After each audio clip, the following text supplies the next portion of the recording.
ಅಕ್ಷಯ ಕತೆ ಮುಗ್ದಿರೋದಿಕ್ಕೆ ಅಜ್ಜಿ ಇವಾಗ ನನಗೆ ಮೂಗುತಿನ ಕೊಡ್ಬೋದು. ಏನಂತೀರಾ? ಯಾವ ಸಮಯದಲ್ಲಿ ಏನು ಕೇಳಬೇಕೋ ನಿಹಾರಿಕಾ ನಂತರ ನಿನಗೆ ಗೊತ್ತಿರೋದೇ ತಾಯಿ.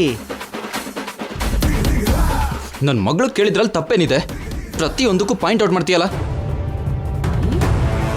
ಮೂಗುತಿ ವಿಷಯ ಆಮೇಲೆ, ಮೊದಲು ದೇವ್ರ ಮನೆಗೆ ಹೋಗಿ ದೀಪ ಹಚ್ಚು. ಈ ಸಮಸ್ಯೆಯಿಂದ ಪಾರಾಗಿದ್ದೀವಿ ಅಂದ್ರೆ ಅದಕ್ಕೆ ಕಾರಣ ಅಮ್ಮನವ್ರು ತಾನೇ. ನಡಿ.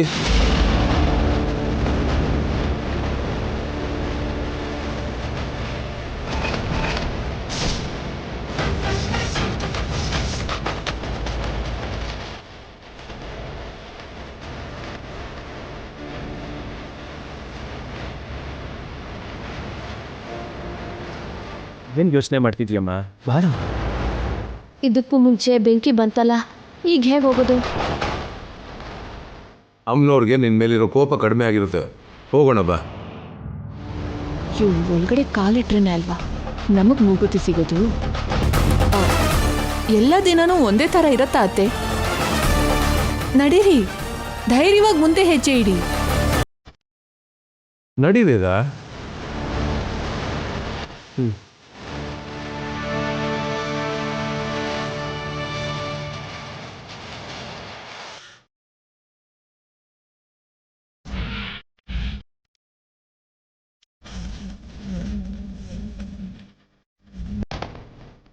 ಎಷ್ಟು ದಿನ ಅಂತ ದೀಪ ಹಚ್ಚದೇ ಇರ್ತೀಯ? ಅದು ಈ ಮನೆಗೆ ಇನ್ನಷ್ಟು ಅಶುಭ ಅಲ್ವಾ? ನಡಿ. ನೀವು ವಿಜಯವಂತವಾಗಿ ಒಳಗಡೆ ಹೋಗ್ಬೇಕು. ಆಮೇಲೆ ಮೂಗುತಿನ ನನಗೆ ಕೊಡ್ಬೇಕು.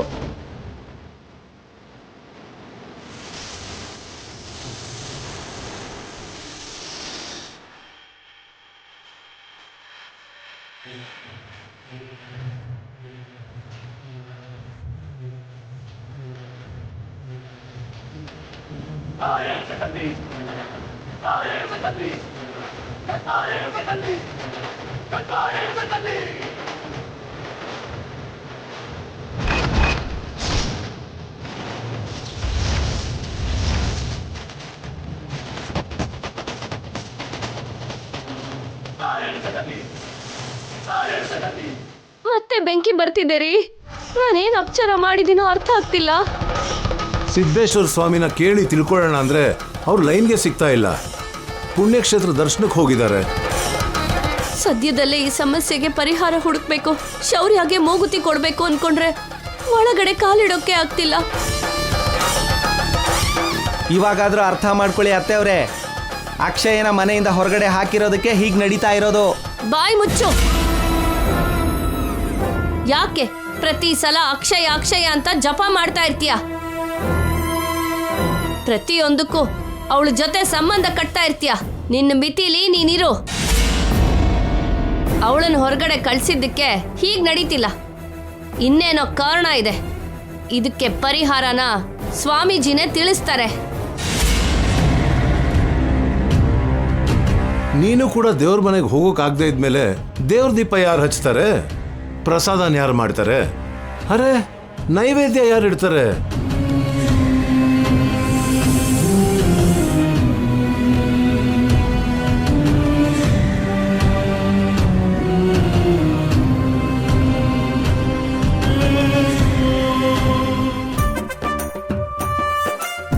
ಮೂಗುತಿ ಕಾರ್ಯಕ್ರಮಕ್ಕೆ ಮಾಮೂಲಿ ಬ್ರೇಕ್ ಬೀಳಲಿಲ್ಲ ಗೊತ್ತಾ? ನೀನು ಹ್ಯಾಪಿ? Double happy. ಅಕ್ಕ, ನೀನೊಂದು ಸ್ಟ್ರಾಂಗ್ ಕಾಫಿ ಮಾಡು. ಬಂಗಾರ, ನಾವು ಹೋಗಿ ಇದ್ರ ಬಗ್ಗೆ ಸರಿಯಾಗಿ ಯೋಚನೆ ಮಾಡೋಣ. ನಡೀರಿ. ನಡಿ.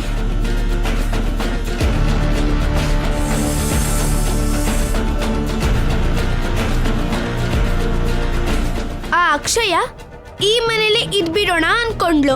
ಕಸದ ತರ ಹೊರಗಡೆ ಹೋದ್ಲು. ದರಿದ್ರ ಹೊರಟೋಯ್ತು.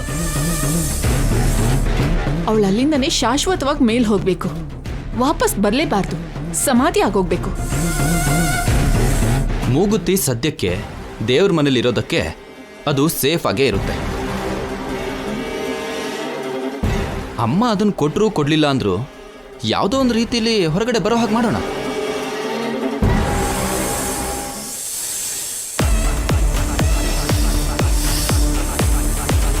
ಬಂಗಾರ, ಎಲ್ಲಿಂದನೋ ಬುಸ್ ಬುಸ್ ಅಂತ ಶಬ್ದ ಬರ್ತಿದೆ. ಹೌದು ಕೃಷ್ಣ.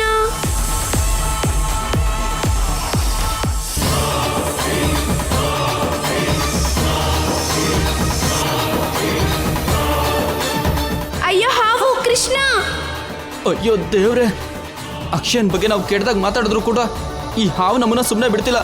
ಬೇಗ ಓಡೋ ಬಂಗಾರ.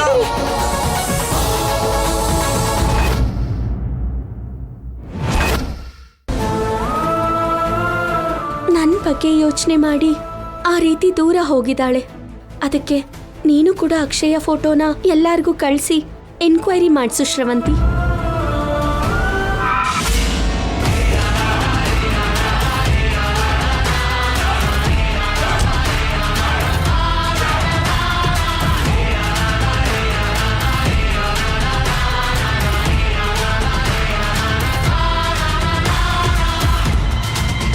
ಅವನಿ, ಬಾ ಸತ್ಯ, ಕೂತ್ಕೋ.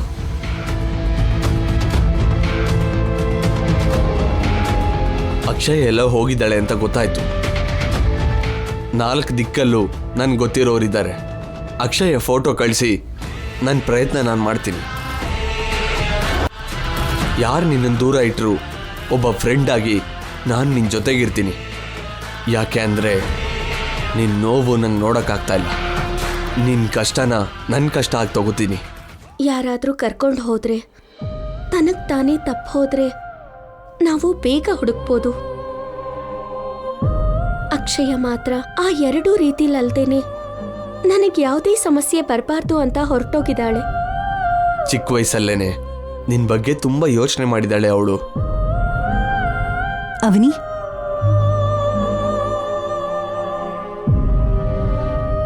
ಅವನಿ ಹಾಲು ಕುಡಿ.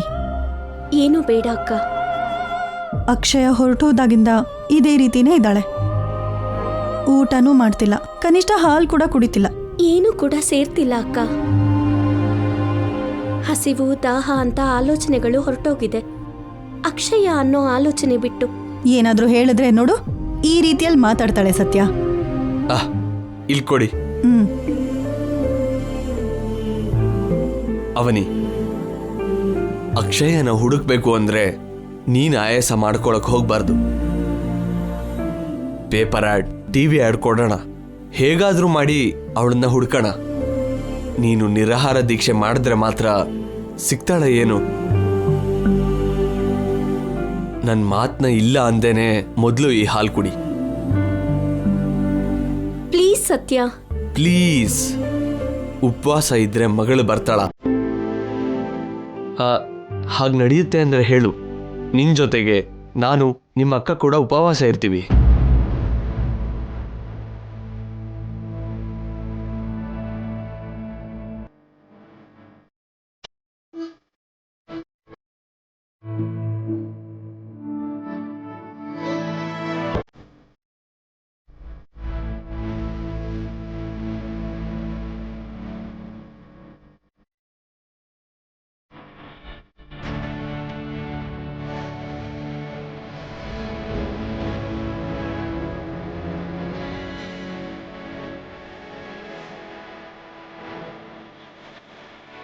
ಆದ್ರೂ ನೀನ್ ವೇದವತಿನ ಯಾಕೆ ಬಿಡಿಸ್ದೆ? ವೇದವತಿ 4 ದಿನ ಸ್ಟೇಷನ್ನಲ್ಲಿದ್ರೆ ನಷ್ಟ ಏನು? ನೀನ್ ಬಿಟ್ರು ನಾನ್ ಬಿಡಲ್ಲ ಅವನಿ. ಈ ಸಲಿ ಕಂಪ್ಲೇಂಟ್ ನಾನು ಕೊಡ್ತೀನಿ. ಬೇಡ ಸತ್ಯ. ನನಗ್ ಬೇಕಾಗಿರೋದು ವೇದವತಿ ಅವರನ್ನ ಅರೆಸ್ಟ್ ಮಾಡಿಸೋದಲ್ಲ, ನನ್ನ ಮಗಳು ಎಲ್ಲಿದ್ದಾಳೋ ಗೊತ್ತಾಗೋದು. ಆದ್ರೂ ನೀನ್ ಯಾಕೆ ಕಂಪ್ಲೇಂಟ್ನ ವಾಪಸ್ ತಗೊಳ್ಳೋ ಹಂಗಾಯ್ತು? ದೇವಸ್ಥಾನದಿಂದ ಅರ್ಚನಾ ಅನ್ನೋ ಒಂದು ಹುಡುಗಿ ಬಂದ್ಲು. ಆ ಹುಡುಗಿ ಜೊತೆಗೆ ಒಬ್ಳು ಹೆಂಗಸು ಕೂಡ ಬಂದಿದ್ಲು. ಅವರಿಬ್ರು ಅಕ್ಷಯಕ್ಕೆ ಸಂಬಂಧಿಸಿರೋ ವಿಡಿಯೋ ಒಂದು ತೋರಿಸಿದ್ರು. ನಾನೇನಾದರೂ ಶಾಶ್ವತವಾಗಿ ದೂರ ಆಗೋದ್ರೆ ನೀನು ಅಜ್ಜಿ ಮನೆಗೆ ಹೊರಟೋಗ್ತೀಯ, ಅಪ್ಪನ ಜೊತೆ ಸಂತೋಷವಾಗಿರ್ತೀಯ. ಅದಕ್ಕೆ ಇಂಥ ನಿರ್ಧಾರ ತಗೋಬೇಕಾಗಿ ಬಂತು. ಅಂತ ಆಧಾರನ ತೋರ್ಸಿದ್ಮೇಲೆ ಕೂಡ ಅತ್ತೆನ ಬಿಡಿಸ್ತೇನೆ ಹೇಗಿರೋದಕ್ಕಾಗತ್ತೆ? ಅದಕ್ಕೆ ಕಂಪ್ಲೇಂಟ್ ವಾಪಸ್ ತಗೋಬೇಕಾಗಿ ಬಂತು. ಇದೆಲ್ಲ ಕೇಳ್ತಾ ಇದ್ರೆ ತುಂಬಾ ಸ್ಟ್ರೇಂಜ್ ಅನ್ನಿಸ್ತಾ ಇದೆ. ಸರಿಯಾದ ಸಮಯದಲ್ಲಿ ಅವ್ರು ಬರೋದು ಅಂದ್ರೇನು, ಅಂಥ ವಿಡಿಯೋನು ತೋರಿಸೋದು ಅಂದ್ರೇನು? ಆ ಹುಡುಗಿ ದೇವಸ್ಥಾನದಲ್ಲೇ ಇರ್ತಾಳೆ ಅಂತ ಹೇಳಿದೆ ಅಲ್ವಾ? ನಾನು ಒಂದ್ಸಲಿ ಹೋಗಿ ಡೆಪ್ತಾಗಿ ಎಂಕ್ವೈರಿ ಮಾಡ್ತೀನಿ. ಅಕ್ಷಯ ವಿಷಯದಲ್ಲಿ ನಮ್ಮ ಕಣ್ಣಿಗೆ ಕಾಣಿಸ್ದೇ ಇರೋ ಮಿರಾಕಲ್ ಏನಾದರೂ ನಡೆಯುತ್ತೆ, ಅದೇನು ಅಂತ ಕಂಡುಹಿಡಿತೀನಿ. ನಾನು ಕೂಡ ಒಂದ್ ಕಡೆ ಅಕ್ಷಯನ್ ಹುಡ್ಕೋ ಪ್ರಯತ್ನ, ಇನ್ನೊಂದ್ ಕಡೆ ಕೆಲಸ ಹುಡ್ಕೋ ಪ್ರಯತ್ನ ಮಾಡ್ತಾ ಇರ್ತೀನಿ. ಓಕೆ ಅವನಿ, ಟೇಕ್ ಕೇರ್. ಜಾಬ್ ವಿಷಯದಲ್ಲಿ ಏನಾದರೂ ಹೆಲ್ಪ್ ಬೇಕು ಅಂದರೆ ಕೇಳು. ಇನ್ನು ನಾನು ಹೊರಡ್ತೀನಿ. ಅಕ್ಷಯ ಬಗ್ಗೆ ಯಾವ ಚಿಕ್ಕ ಕ್ಲೂ ಸಿಕ್ಕಿದ್ರು ನಾನು ನಿನಗೆ ಕಾಲ್ ಮಾಡ್ತೀನಿ.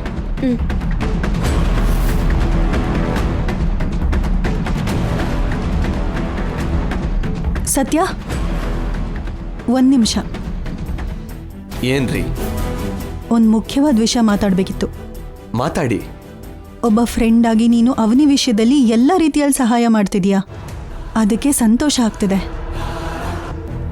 ಆದರೆ ಮತ್ತೊಂದು ರೀತಿಯಲ್ಲಿ ಯೋಚನೆ ಮಾಡಿದ್ರೆ ಅವನಿ ಪರಿಸ್ಥಿತಿ ಇವತ್ತು ಹೀಗಾಗೋದಕ್ಕೆ ಪರೋಕ್ಷವಾಗಿ ನೀನು ಕೂಡ ಕಾರಣ ಆಗಿದೆಯಾ. ವಾಟ್? ನಾನೇನು ಮಾಡಿದೆ ರೀ? ನಾನು ಹೇಗೆ ಕಾರಣ ಆಗ್ತೀನಿ? ನೀವು ಜಾಸ್ತಿ ಫ್ರೆಂಡ್ಲಿ ಆಗಿರೋದಕ್ಕೇನೆ ಅನ್ಸುತ್ತೆ. ಅಕ್ಷಯ ಶ್ರೀಕರ್ ಮಗಳು ಅಲ್ಲ ಅಂತ ರಿಪೋರ್ಟಲ್ಲಿ ಬಂದಿರೋದೇ ಆಗಿರಲಿ. ಏನೇ ಆದರೂ ನಿನ್ನ ಸುತ್ತ ಕೂಡ ಸ್ವಲ್ಪ ನಮ್ಮ ಅವನಿ ಕಥೆ ಸುತ್ತುವರೆದಿದೆ. ಅವಳ ಕಷ್ಟಗಳಿಗೆ ನೀನು ಕೂಡ ಸ್ವಲ್ಪ ಕಾರಣ ಆಗಿದೆಯಾ. ಅವಳು ನೋವು ಅನುಭವಿಸ್ತಿರೋದ್ರಲ್ಲಿ ನಿನ್ನ ಕೈವಾಡ ಕೂಡ ಇದೆ. ನೀವು ನನ್ನ ಬಗ್ಗೆ ಅನವಶ್ಯಕವಾಗಿ ಅನುಮಾನ ಪಡ್ತಾ ಇದ್ದೀರಾ. ಅವಳ ಮೇಲೆ ಅನುಮಾನ ಅನ್ನೋ ಬೀಜ ಅದು ನಿನ್ನಿಂದಾನೇ ಬಂದಿದೆ ಸತ್ಯ, ಅದು ಮಾತ್ರ ನಿಜ. ಅವಳ ಬದುಕು ಹೀಗಾಗಿರೋದ್ರಲ್ಲಿ ಅಪ್ಪಿ ತಪ್ಪಿ ನಿನ್ನ ಕೈವಾಡ ಏನಾದರೂ ಇದೆ ಅಂತ ಗೊತ್ತಾಯ್ತು ಅಂದರೆ ನಾನು ಸಹಿಸೋದಿಲ್ಲ. ಭದ್ರಕಾಳಿನೂ ನೋಡ್ತೀಯಾ, ಮಾರಮ್ಮನೂ ನೋಡ್ತೀಯಾ. ಆಮೇಲೆ ನಾನು ಏನು ಮಾಡ್ತೀನಿ ಅಂತ ಕೂಡ ನಿನಗೆ ಊಹೆ ಮಾಡೋಕ್ಕಾಗಲ್ಲ. ನಿನ್ನ ಸ್ನೇಹದಲ್ಲಿ ಯಾವುದೇ ರೀತಿ ದುರುದ್ದೇಶನೂ ಇಲ್ಲ ಅಂತ ನಾನು ಅಂದ್ಕೊಳ್ತಾ ಇದ್ದೀನಿ.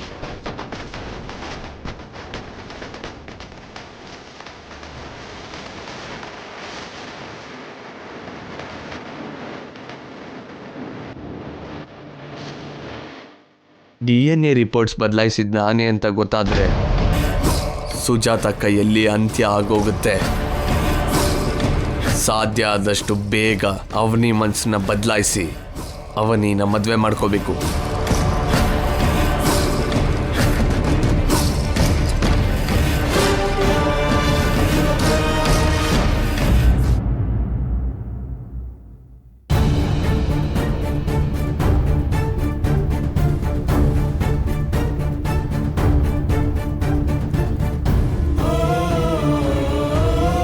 ಕೆಲವು ಪರ್ಸ್ನಲ್ ವಿಷಯದಿಂದ ಸ್ವಲ್ಪ ಡಿಲೇ ಆಯಿತು ಸರ್. ಏನು ಅನ್ಕೋಬೇಡಿ. ಆ್ಯಸ್ ಅರ್ಲಿ ಆಸ್ ಪಾಸಿಬಲ್ ಪ್ರಾಜೆಕ್ಟ್ನ ಫಿನಿಷ್ ಮಾಡ್ತೀನಿ. ಅಣ್ಣ ಅಣ್ಣ, ಈ ಹುಡುಗಿ ನನ್ನ ಮಗಳು. ನಿಮಗಿಲ್ಲೆಲ್ಲಾದ್ರೂ ಕಾಣಿಸದ್ಲಾ? ಇಲ್ಲ ಮೇಡಮ್, ಇಲ್ಲ ಮೇಡಮ್.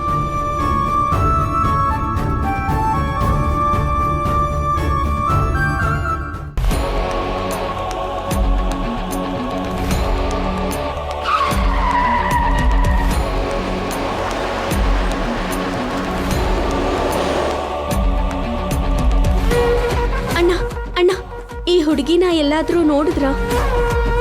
ನೋಡ್ಲಿಲ್ಲ. ಇದಕ್ಕೂ ಮುಂಚೆ ಯಾವತ್ತೂ ಹೀಗಾಗಿಲ್ವಲ್ಲ ಸರ್. ಇದೊಂದ್ಸಲ ಎಕ್ಸ್ಕ್ಯೂಸ್ ಕೊಡಿ ಪ್ಲೀಸ್.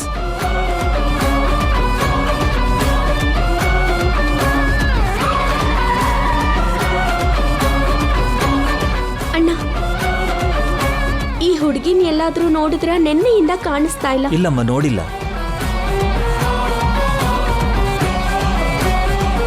ನೆಕ್ಸ್ಟ್ ಟೈಮ್ ಹೀಗಾಗಲ್ಲ ಸರ್. ಇದೊಂದ್ಸಲ ಕನ್ಸಿಡರ್ ಮಾಡಿ.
ನೀವು ಬೇರೆ ಆಗ್ಬಾರ್ದು, ಒಂದಾಗೆ ಇರಬೇಕು ಅಂತ ಆ ತಾಳಿ ಹೇಳ್ತಿದೆ.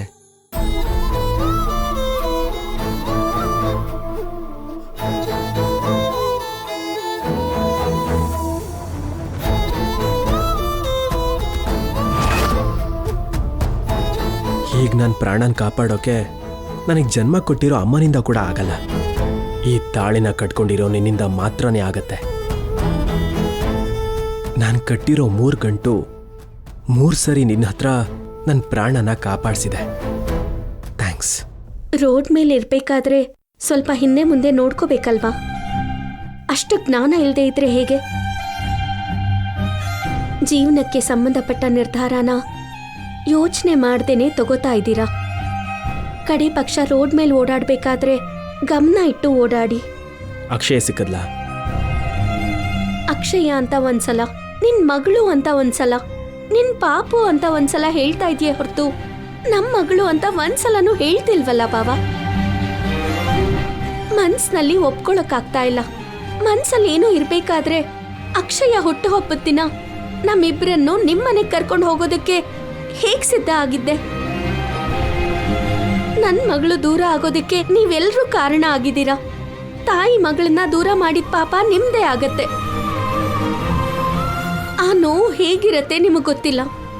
ಅನುಭವಿಸ್ತಾ ಇರೋ ಈ ಹೃದಯಕ್ಕೆ, ಈ ಮನಸ್ಸಿಗೆ ಗೊತ್ತು. ಏನಾದ್ರೆ ಏನು, ನೀವ್ ಆನಂದವಾಗಿದ್ದೀರಲ್ಲ ಅದ್ ಸಾಕು.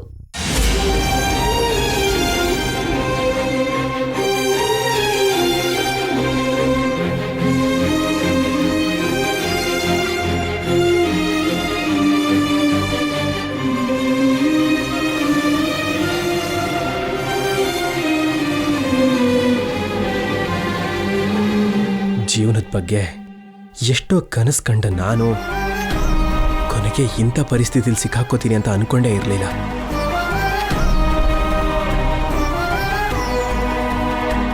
ಶ್ರೀಕರ್, ನಡೆದಿದ್ದನ್ನೆಲ್ಲ ನೋಡಿದೆ.